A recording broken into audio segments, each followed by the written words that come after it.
Spoilers and offensive language to come. You fucked it up! Yes, I did. Carlos of Anime Rave, we are the best anime review and reaction show on the internet, and we're here to talk a little bit about Yuki Yuna is a Hero, Season 2.5. Season 2 was supposed to be comprised half of the Washio Sumi adaptation and half of a new season of stuff taking place after Yuki Yuna Season 1. But now apparently we're hearing that Season 2 might be longer than that. Yeah, it was assumed it would just be 6 movies or 12 episodes for when it eventually came out in an actual TV format. But I've been checking around, and the most recent information on it is that we actually have no information on how they're doing Season 2.5, if you will, of Yuki Yuna Season 2. Because when it goes to TV, movies 1, 2, and 3 are being put into a TV format for 6 episodes. That's right. Which makes sense for how long those 2 were. And I've been labeling them as such in our raves as well. Mm-hmm. Whether they're going to make any changes in there for TV, don't know. But the second half, we don't know if it's 6 episodes, if it's 12 episodes. All they say is details to come. If it was only going to be another 6 episodes, this premieres why on wouldn't October. they just tell it? This premieres on October 6th. Yeah, but October 6th, but then you still got another 6 weeks until we get to the new stuff. No, October 6th is the new stuff. No, October 6th is the premiere of the Washio Sumi part of it, where they put it into 6 episodes. Then we get the new stuff. Is that right? Yes. I'm still going to keep an eye on that just in case that's not the case. Absolutely. That makes sense, but... By the way, if you want to support the show and you want to watch it officially subbed, you need to check it out on Amazon. Yes, you can buy it here. You could watch it subbed or dubbed. The dub is pretty good. It's pretty good. I think it's serviceable. I don't think it's as good as the original Japanese voice cast, but it's still really good. Yeah, do support it, because Yuki Yuna really... Does it deserve it? I don't know, but I like it. I think it does. Yeah. You need to support new ideas and things that aren't Madoka. Well, yeah, that part for sure. I mean, any magical girl show that isn't fucking shitty Madoka Magica needs to be supported. I understand that. Especially if supporting it pisses off Madoka fans. And any Madoka fans listening to this, by all means, send me your tears. I will savor them. Look, are our Madoka stuff still up on our website? Somewhere. Okay. I still have to put up the rest of our reviews for that show and plus the movie and Rebellion, and I just don't want to. Can't we just say what we thought of it? It sucked. No. Done. Yeah, but that's just it. It didn't. It really did. You hated we got so mad at each other during Rebellion. We were legit pissed off at one another. Well, yeah, because you were wrong and I was right. You are the one who was wrong. You are the one who was incorrect, as is usual on this program. I don't think Madoka is anywhere near as bad as you thought, but it's not the shining star of magical girl sad shows. Is that the official genre now? Magical girl sad shows? Pathetic. Do we have to use pathetic? Haven't these girls gone through enough? Well, and that even the Madoka girls, I don't know if I'd call them pathetic. I think you called it pathetic at some point during our... I might have called the show pathetic. Yeah. Yeah, that's different. And I'm sure you called Mommy pathetic a few times. Well, that's because she sucks. Useless character. I hope in this new season or whatever, she dies in every episode. That is my criteria for watching it. If she dies in every episode, I'm in. Anyway, back to Yuki Yuna.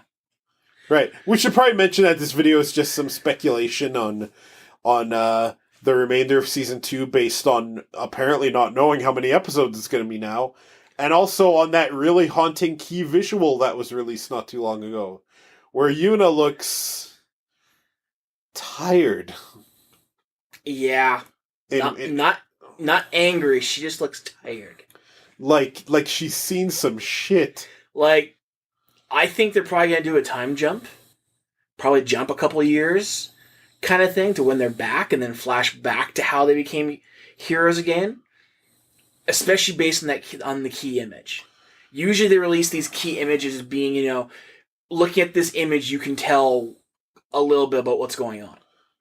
And the Yuna that we know would not be looking like that just by becoming a hero again.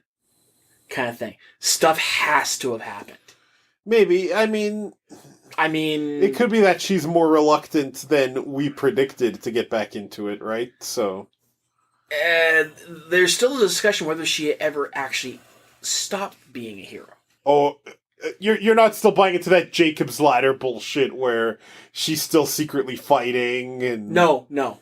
But she's the only one whose fairies didn't pop up and disappear, leaving her covered in the whole flower petal stuff. Like, she's the only one that we didn't see her fairies disappear. Yes, her phone got taken away and everything else, and there was still some communication back one way at least with the Taisha.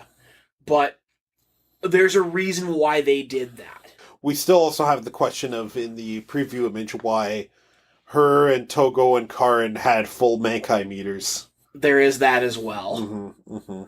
I mean, there's a lot going on here, and another image I dug up that was just released here recently, after the key image, was that the bridge was back. The key visual. Now, the bridge being back is quite interesting after having gone through the 3 episodes of Washiosumi. The 6 episodes, really. The 3 movies. Are you going to correct everything I said today? When it's wrong. Now, if they've got the bridge back, it might mean that the Taisha obviously the Taisha's going to have that power now that the fairies aren't around. Maybe they're able to expand again. Well, and here comes the echo. The supplemental materials. We do know that in Sonoko After and some other things, that the Taisha is planning exactly that. That they are planning to expand, and that they might have found the method to reclaim some of the Earth, right? So, if there is a time jump, as you posit, then what we're going to get is, maybe we are going to see that they've taken back more land. Maybe the bridge was rebuilt and they're back to using it like a funnel again. Which was kind of handy to create this natural choke point instead of a big Jukai with one giant wall where they could all come from, right? Yeah, and let's talk about that for a minute. Mm-hmm. Now, they only had 12 opponents, supposedly, for Yuki Yuna Season 1. But they had a good 20/21. But we've seen more than just those 12.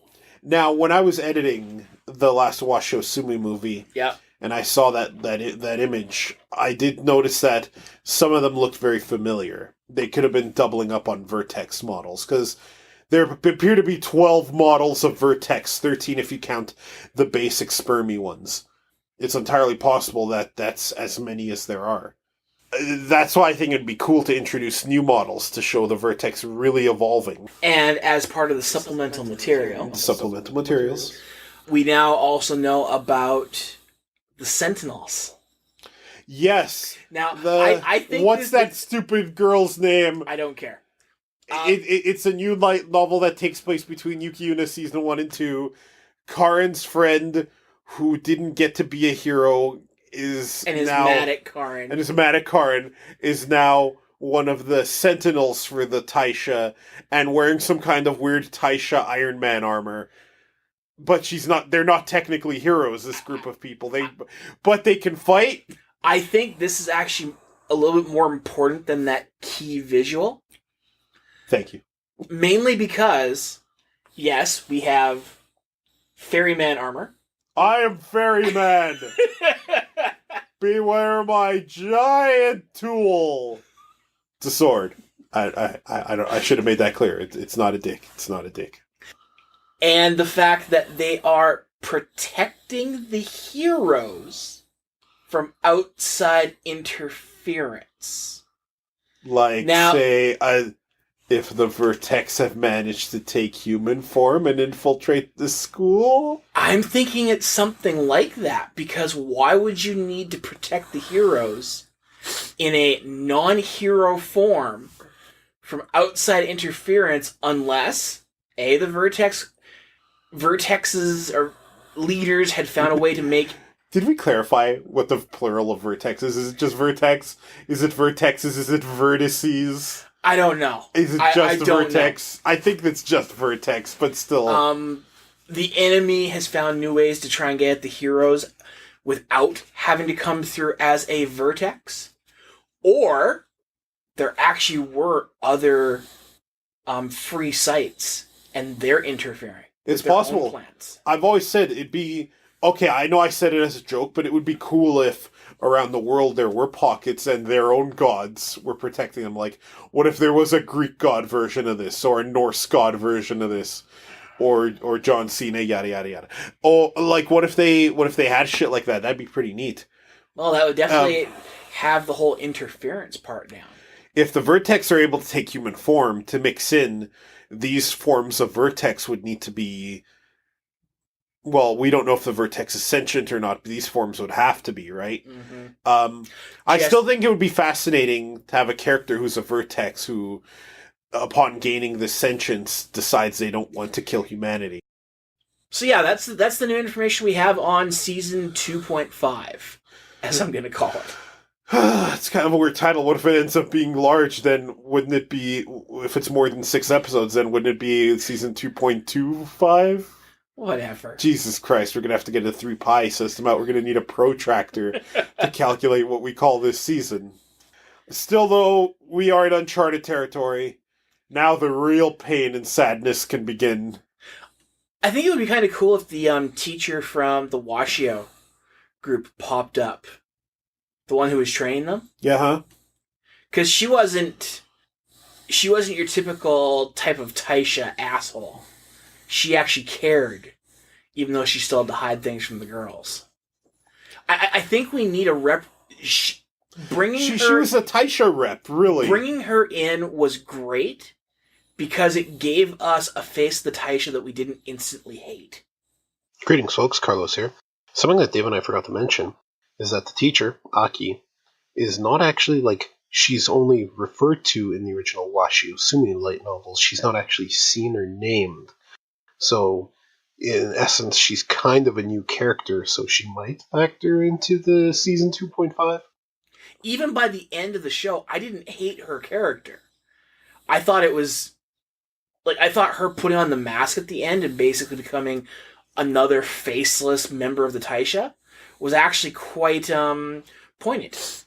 I didn't think about it that way, but yeah, that's a good point. I mean, she went from having people that she looked after to just being another cog in the machine.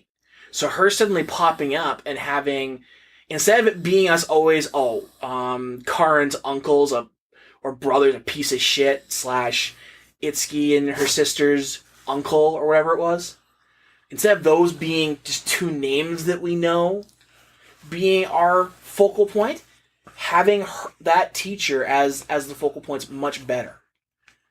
It almost makes the Taisha a little bit... Well, it makes them less of an asshole organization, even though you and I did a lot of swearing at that guy proceeding over the funeral. Boy, did we hate on him! That guy needed to be suplexed so hard. Oh my god. He needed to be hit with a version of the perfect plex, where if you can't break out of the pin, you die. I know we're kind of being a dead horse here, but that guy is like the worst sort of CEO of a company. Who everybody's suffering, but, oh yeah, the business is doing great. Let's all just look forward to the future. Fuck you! In a way, that's kind of a weird submersive message of the show, now that I think about it.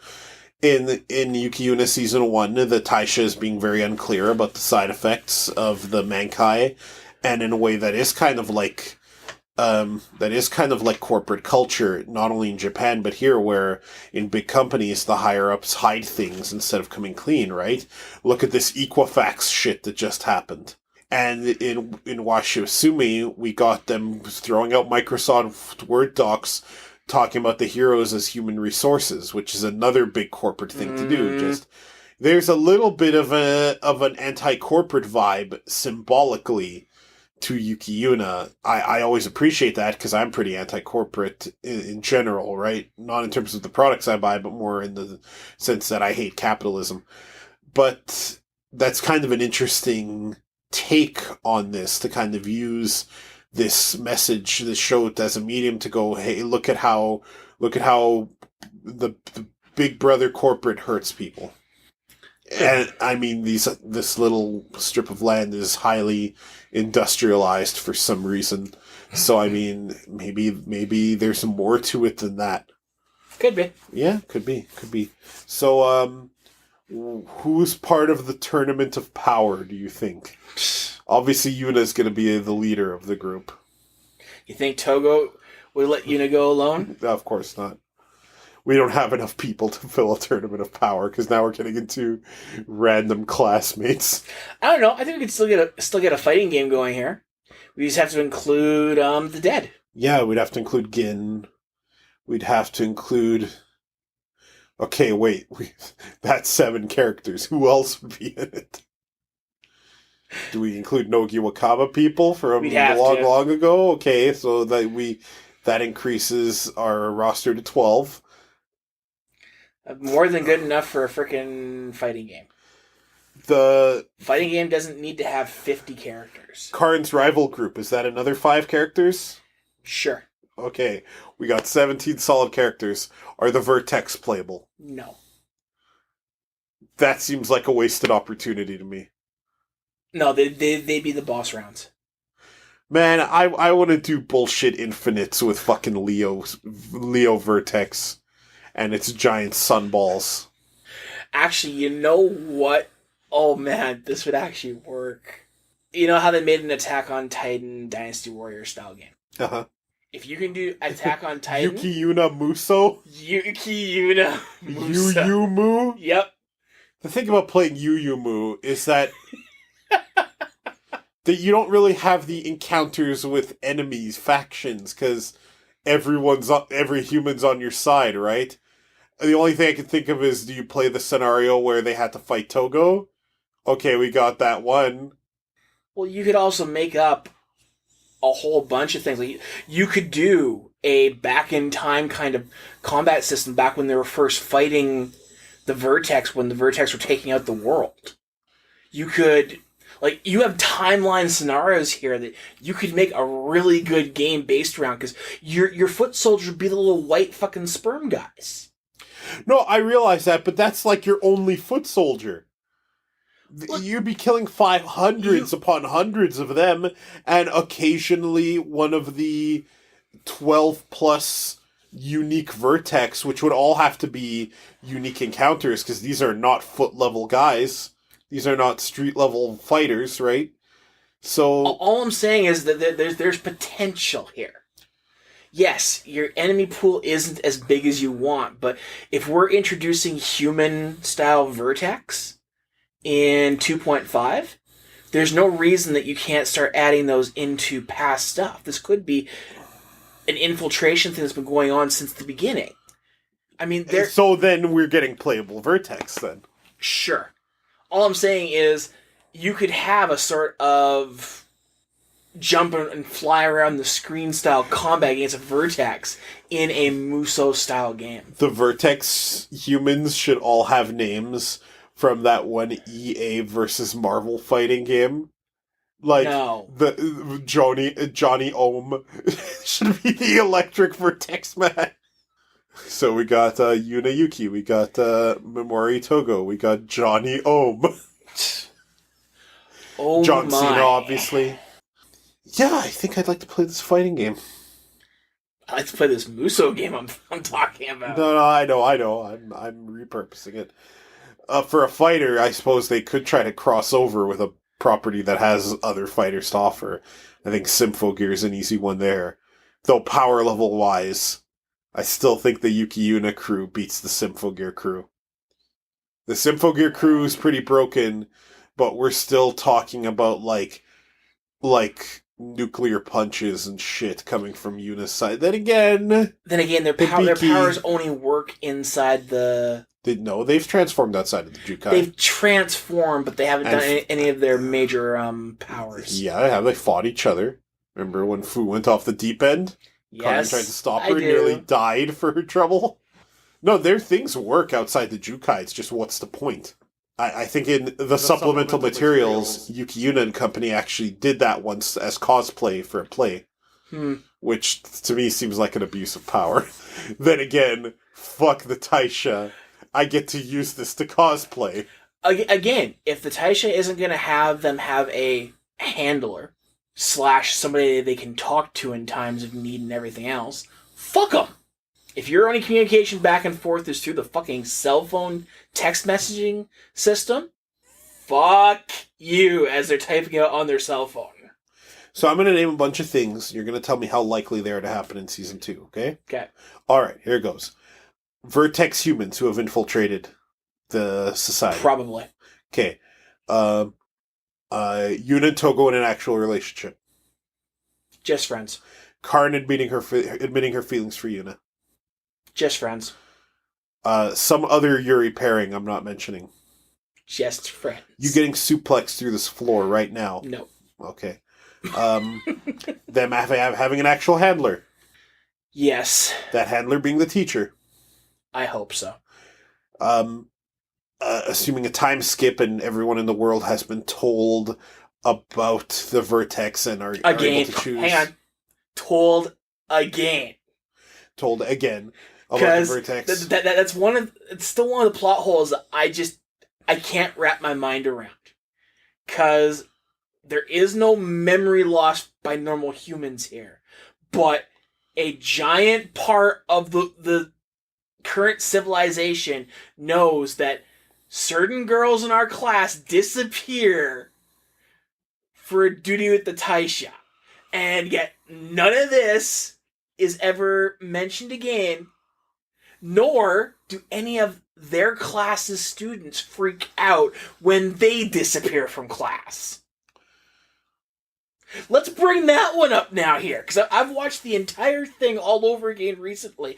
They disappeared from class / school multiple times, and it's never even mentioned like in Washi Asumi. So, I think this might be less of we're telling the world about, the Vertex and everything else. Sorry, I fucked that up.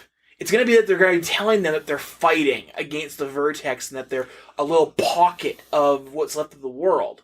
Versus, they go off and do duties and don't worry about it. I think that's still fucking happening. I think that their class actually knows that, these ones are disappearing, just don't bug them. But unlike Washi Asumi, they don't actually bring it up, and that's stupid. Because it leaves us with what looks like a plot hole. Continuing, Gin's little brother playing some kind of role. I hope so. Gin's little brother investigating and trying to bring down the Taisha. As much as I'd like to see that happen, unfortunately the Taisha might just be a necessary component of all this.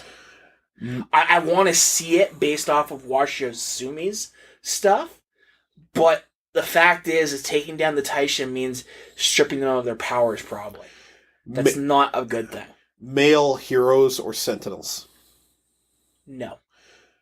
As much as there should be, by them saying they're going to open it up, they're probably still going to stick with that outdated notion of women being pure, blah, blah, blah, blah, blah. The one series that takes place between seasons 1 and 2 with Karin's arrival being called Yuki Yuna ODST.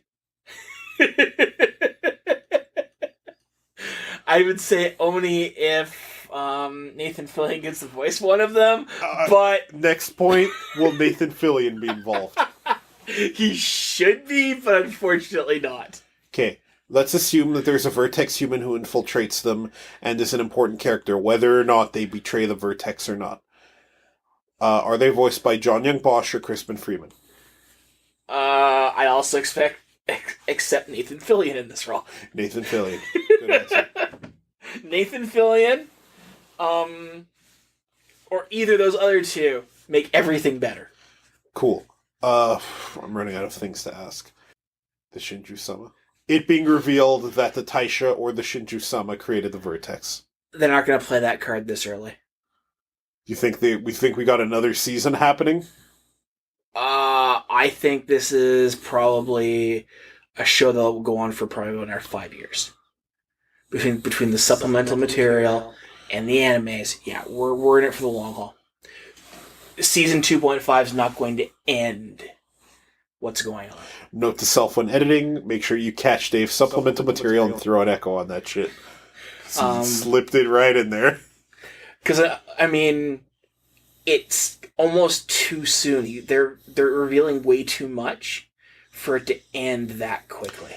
Plus, Jared Mathander said that he wants to see in the next season of them doing an adaptation of Nogi Wakaba, and maybe that's going to be the pattern.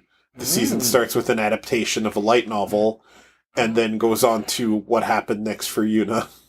Actually, that would be a neat thing to do.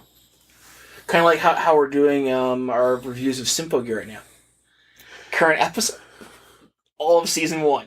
Yeah, I got how we're doing 3 of those, and I lift up 2 fingers for the people who don't see it. All right, I'm out of questions. Yeah, and until they reveal something mind-blowingly important, I think we're out of things to talk about right now. Very well. Folks, Carlos the Anime Review is the best anime review reaction show on the internet. Go to animereview.xyz to see more about